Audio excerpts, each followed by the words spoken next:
Happy Tuesday morning. Going for a run. Hell of a bike ride yesterday. Hell of a bike ride.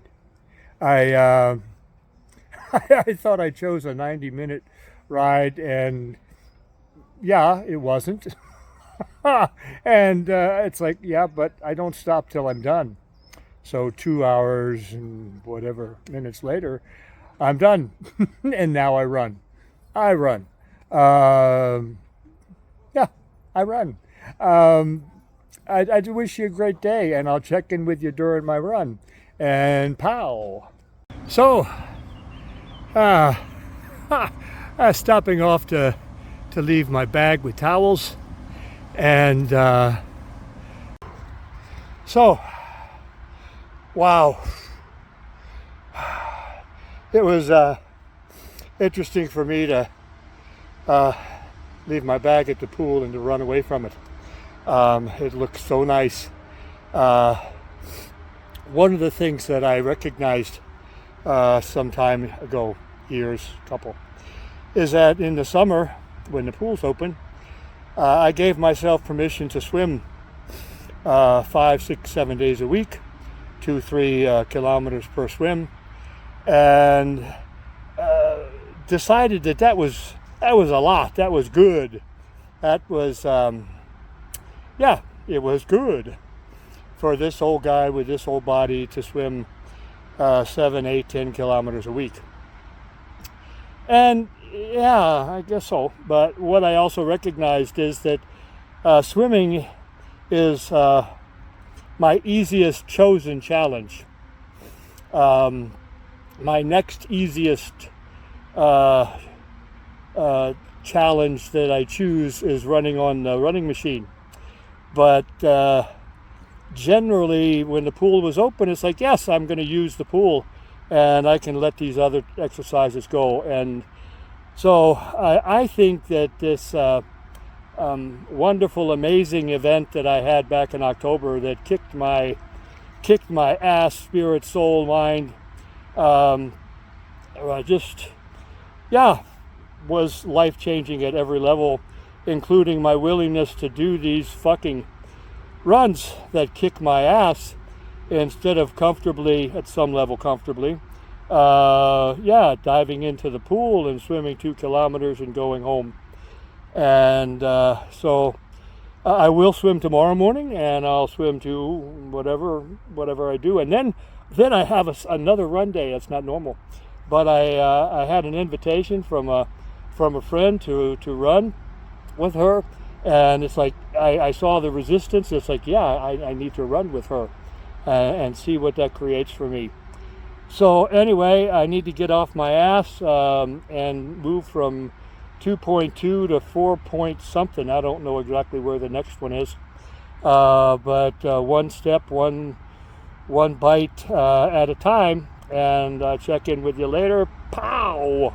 Okay, kind of a new stopping place, a little bit beyond my usual 4K, 4.2. And so, a big, important, the foundation of my recovery goes back to something I learned in Alcoholics Anonymous.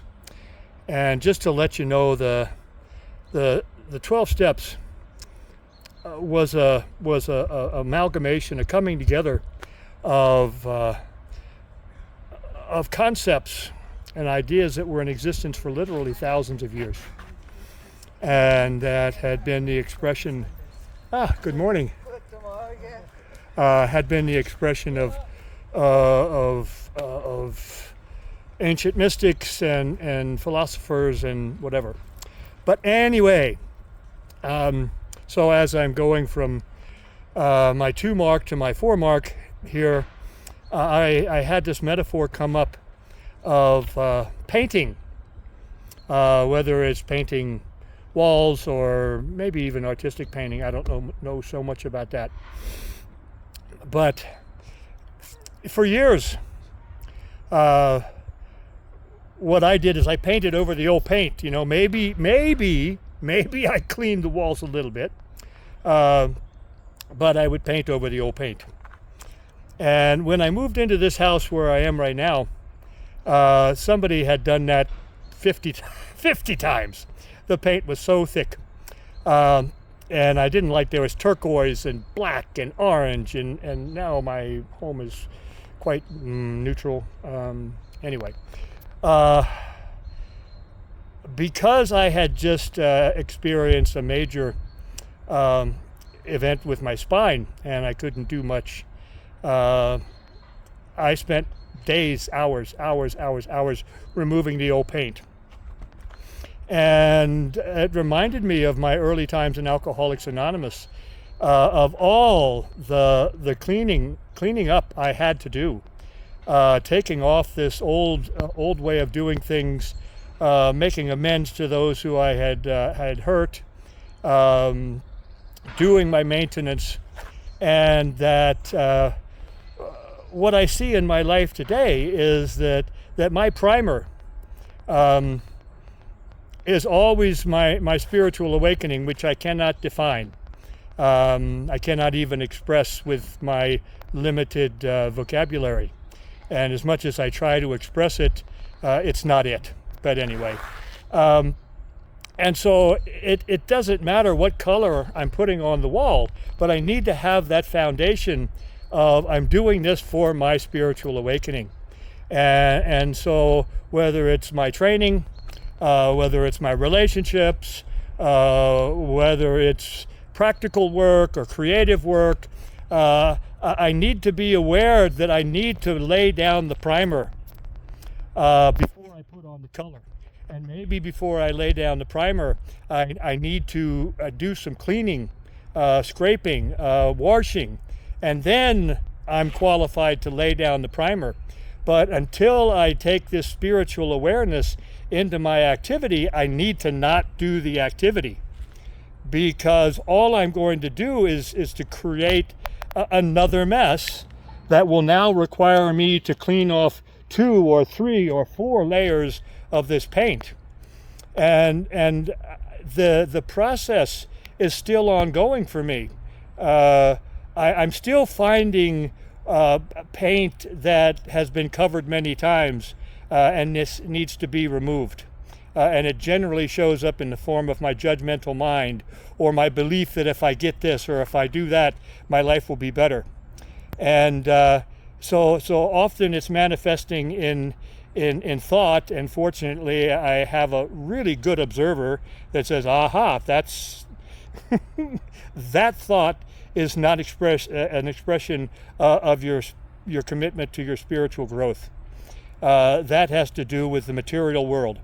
And so anyway, I've been sitting here long enough, and I need to move on to number 6, and I'll talk with you later, huh? Pow!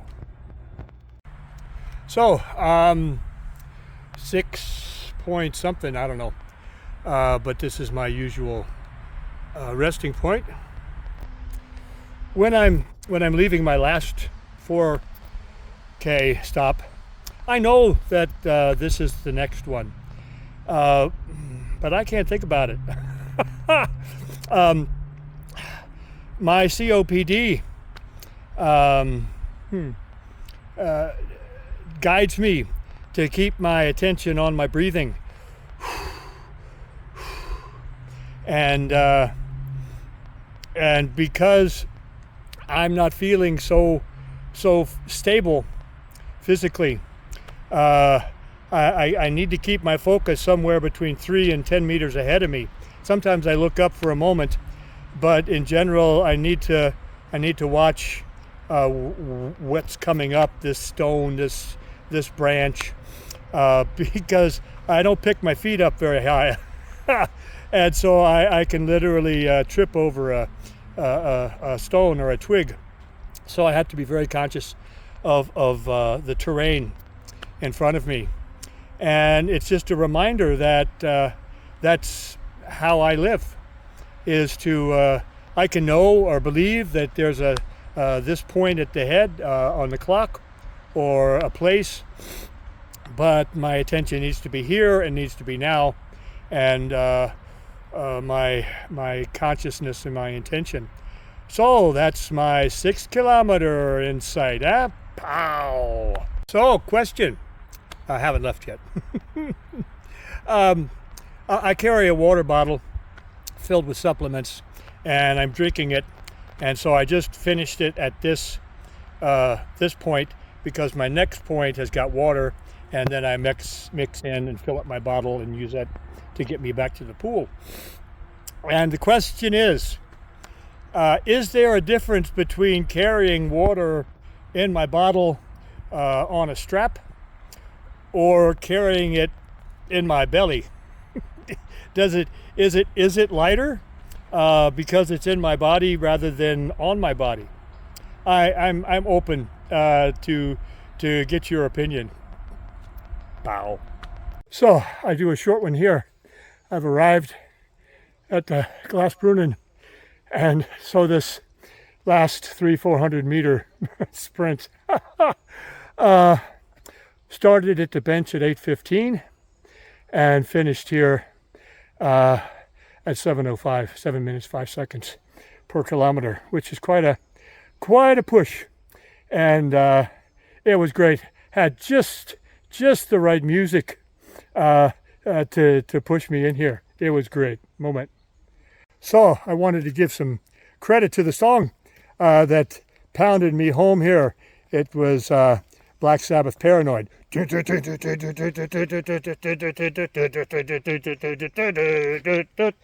that got me home. Now down the hill, rinse off, mix the drink, and talk a little more later. So now, it's so nice. Let me turn this around for a second. Yeah, that fountain, amazing. They say that this is an ancient Celtic, I don't know, ritual area. I know, turn it around again. I know for me that it's a point along the way, and it's a point of refreshment and an identified place in my journey, and everything here is a journey. I don't do this for fun. I don't do this to make myself happy. Oh, happy. What a great topic, happy.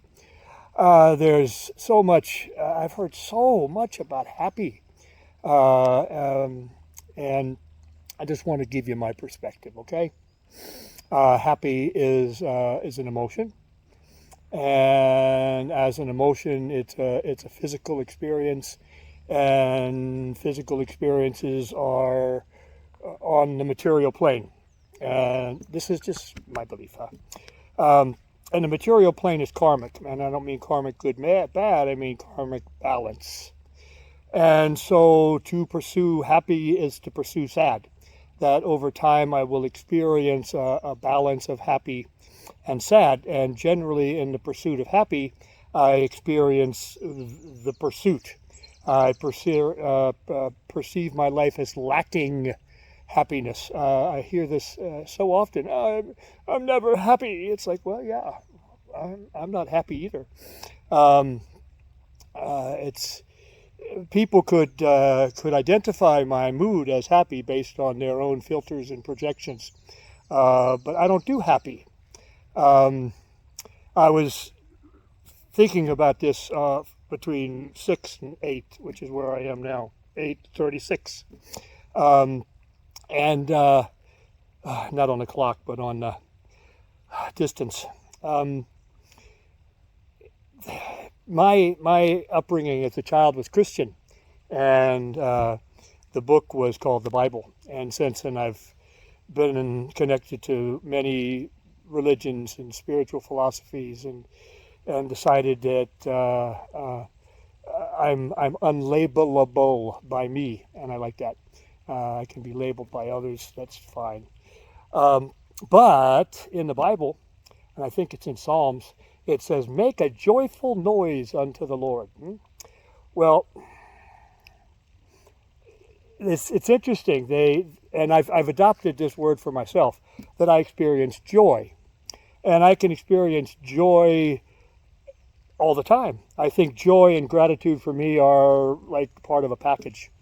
And joy can be expressed in a smile or laughter or in tears and sadness. Um, the thing about that phrase, make a joyful noise unto the Lord, um, to me, it's not about the sound that has value, it's the joyfulness in the sound. And, and so there's not a word happyful. There's not a word sadful. There's two words. I'm full of sadness. I don't think I've ever heard anybody say they were full of happiness. Um, but I can tell you that I'm joyful, and that this joy exists for me all the time. And as I can forget what I did with my keys or my phone, I can forget that I'm joyful. But it's a state of forgetting, not of loss. And it's not something that has to be made, it just has to be remembered. And so yeah, this is my joyful noise, and I make it unto me, and I share it with you. And I still have about 3 kilometers to go to the pool where I do a jump in. And yeah, I tell you, so that I understand, that makes me happy. Okay, so guess what happens if I can't do that? I'm disappointed, I'm sad. So it's like, okay, so let's not get too happy about jumping in this water, because in a few months the pool's going to be closed. And when I run by that pool, the sadness that I experience running by that pool will be because I was happy to run in there and to jump in after a run. So I'm very careful about happiness, and I'm very, very focused and intent on experiencing my joy. Pow. Well, here I am, back where I kind of started this morning. Gonna strip down, jump in this guy for a few minutes, and then get my shoes back on and get up the hill to the house for breakfast too. So yes, I'm running, or this thing that I do, this slow jog. And it's every time it's an adventure. And I don't go for better time. I may challenge myself with increased distances between breaks, but that's only to see what that challenge creates for me. So yeah, I'll check in with you when I get back to the house. Right now it's a bit of a cool down time. Pow. So, do you see that island out there? It's about 125 meters from the edge of this pool out to that island. Normally, what I do is I just jump in and paddle around a bit and then come back out and go. And today, I decided I was going to swim out to the island. And I did the breaststroke out and back, and I got reminded that that's all I did until 2017. I had an aversion to doing the crawl. I would do 5 crawl strokes and I would have a panic attack, and then my COPD would kick in and my lungs would hyperinflate, and I would have quite an experience.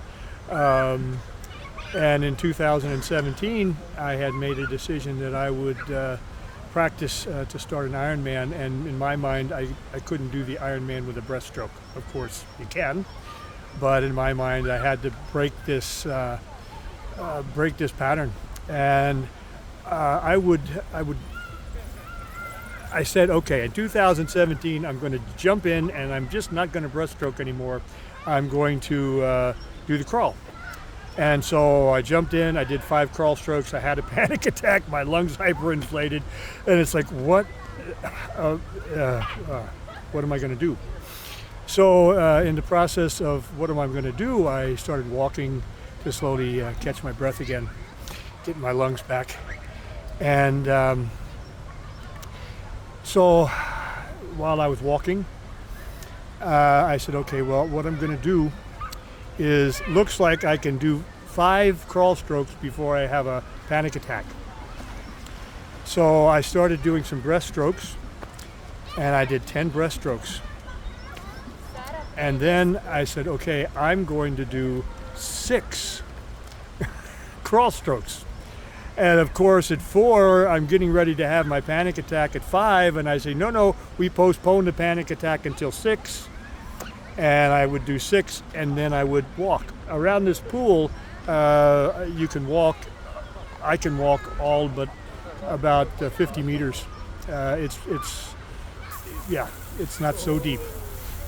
And so then after my panic attack at 6, I walked 20 steps, and then I did 10 breaststrokes, and then I did 6 crawl strokes, and of course had my attack, and I used 20 walking steps to recover, and then I did it again. And this pool is 420 meters. So I did that around and around, and over the weeks and months I decreased my walking steps and increased my crawl strokes, and I guess about now in 2017 I went over to the 50-meter lap pool that's part of this configuration, and I said, okay, I'm going to do 50 meters. And I looked across the 50 meters. I thought, that's so far. How the hell am I going to do that? I said, well, I start. So anyway, I started my 50 meters, and it was, I don't know how far I was swimming. I think I was probably doing 25 or 30 meters in the circles. And so I made it to the other wall, and when I made it to the other wall, the lifeguard, who's a relatively small woman in her 50s, she says, are you all right? I said, yeah. And she said, well, you need to get out now. And I said, no, I don't need to get out. I need to stay right here and catch my breath. She said, you scared me. She said, I was watching you, and you scared me because I don't think I can save you. And I said, well, I promise that when I swim back, I'll do the breaststroke. I won't do the crawl, and that's not going to be a problem. She said, okay. But the next time you do that, she said, do it when I'm not lifeguarding. But anyway, to make an already very long story a little bit shorter, the following year, let's back up a little bit. The end of that year, with breaks, I swam 2 kilometers with the crawl, and then the following June, I swam 1.9 to begin my half Ironman. Now I did a 3. I'll do a 5 later this year. A couple of years ago, I did a 10 kilometer. But anyway, that swimming out to the island with the breaststroke and swimming back reminded me of this process that I've been in. And now I need to get myself up the hill and home for some breakfast. Pow. So, 11:05 now. I left the house at 9, 10, 11, 11:05? Is that right? I got to go back and look. Yeah, I thought that was not true. 12:05. So anyway, the place I wanted to go with that was I just spent the last 3 hours of my life doing something that I'm not good at, and it's really hard work, and it's not fun, and I don't know how many more hours I got left on this planet, in this body, whatever. I don't know. That was one of the gifts of my my event last October that almost killed me, is that there was a part of me that was still in denial about the reality that my time in this particular form has has a end date, and that thing made me just really aware of it. What I have in that awareness is I still have an enormous amount of energy and positivity as I move toward that unknown date, whether it's today or 20 years from today. I had someone tell me not so long ago, she said, you know, Paul, there's somebody on this planet right now who's going to live to be 125. And she read that in an article somewhere. And she said, that could be you. And it's like, oh God, I don't know. I'm not sure that I'm interested in that, but I am interested in doing what I do, how I do it. I find my life, my way interesting, amazing, often usually challenging. And now I'm back at the Blue Door. I'm going to go through that thing and have my breakfast number 2. And yeah, that may be the last you hear from me for today. It's been nice sharing with you, and I'll be back, I believe. Pow.